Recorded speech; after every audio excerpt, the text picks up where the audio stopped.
Hey guys, enter the stars and welcome to part 2 of the decode for passengers. Now, where we left off was there were 88 years left until the spaceship was supposed to reach its destination, and we had 3 people wake up too early. In the last decode, we compared the first man to wake up as Adam, then he wakes up Eve, the rib is taken from his side to create Eve. That is Jennifer Lawrence. She's the second person to wake up because he woke her up. And then the third person to wake up was Lawrence Fishburne. He's the captain, the chief.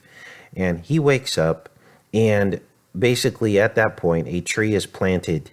Now, I'm not sure who Lawrence Fishburne was actually supposed to represent in this film. He actually provides life to them because he has a pass that he uses because he has higher credentialing where he is able to get through certain doors and open up certain things. And through his knowledge and technology, they're able to save the ship because the ship was having multiple malfunctions. So I would say that Lawrence Fishburne would probably most closely be compared to Satan himself. Who the hell planted the tree on my ship? Who did that? I did. Who did that? I did.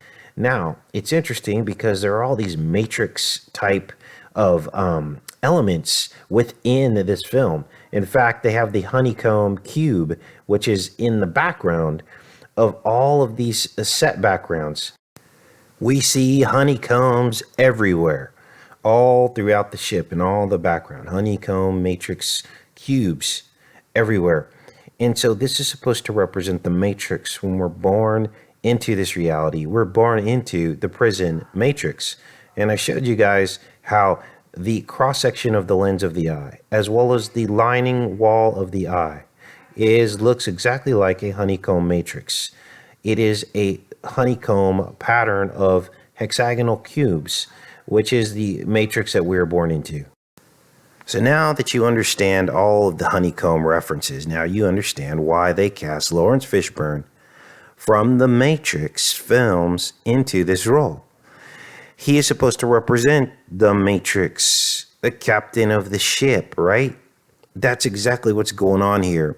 Now, in the scene that you're looking at here, after they discover that the ship is having problems, and they've all been woken up because of malfunctions, or at least the 2 men have, and then Jennifer Lawrence was woken up by Adam, right? The Adam character. We see Jennifer Lawrence swimming in the swimming pool. Now, this swimming pool is odd because it is shaped like an eye on one end. There you see the iris, the half circle, semicircle iris submerged in the pool, and the eyebrow or top of the eye, it almost looks like the eye of Ra. But if you dig deeper, you begin to understand what this pool represents. As the ship loses gravity and all of the contents of the swimming pool levitate up, and we see all the contents of the water basically congeal into a giant ball of water.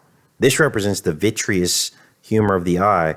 But what we also see is that Jennifer Lawrence is laying inside of this as she almost drowns. Now, as you know, as a child, you're submerged in water in utero, and you do not drown because you are being supplied through the umbilical cord for your mother for oxygen. But in this case, she drowns. So we see a direct juxtaposition of everything we've been talking about on this channel, about the inner eye being an analogy of the womb, and that no one else really had discovered this to this point. Yet here we see a prime example of the 2 being compared to one another as it is happening real time in Hollywood. Now, no one's going to pick up on this, you guys. It's rare that anyone will even know what this means except for the elite and the sorcerers waging this war on us. But make no mistake, they use bits and pieces of the truth to try to basically trick us.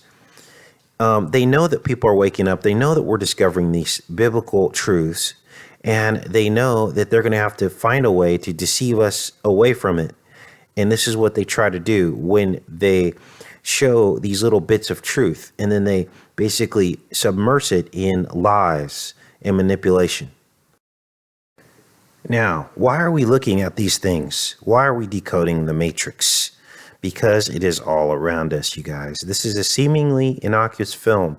The same way I can go in and decode Disney or Nickelodeon, all these things that come in through our senses and things that our children are watching and we're watching.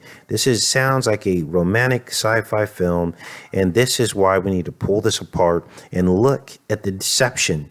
Somebody has to do it. Otherwise, the enemy can wage war, subliminal mental war on this reality. And he can basically deceive and fool every single person within this reality by passing this stuff off as innocuous, innocent, while he subliminally sneaks in his deception. This is why I do what I do.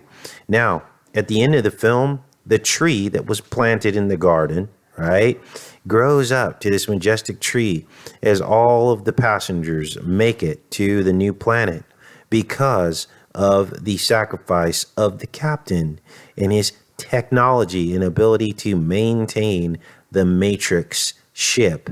And this is what we're dealing with. Satan is maintaining his Matrix ship until he believes that he is going to find a way for us all to live in this sinful realm, trying to subvert the plan of God.